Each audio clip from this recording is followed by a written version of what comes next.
ஆடாளும் வண்ணமயில் காவியத்தில் நான் தலைவன்.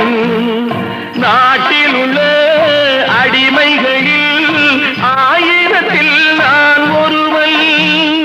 மாளிகையே அவள் வீடு, மரக்கிளையில் என் கூடு, பாடுவதே என் பாடு.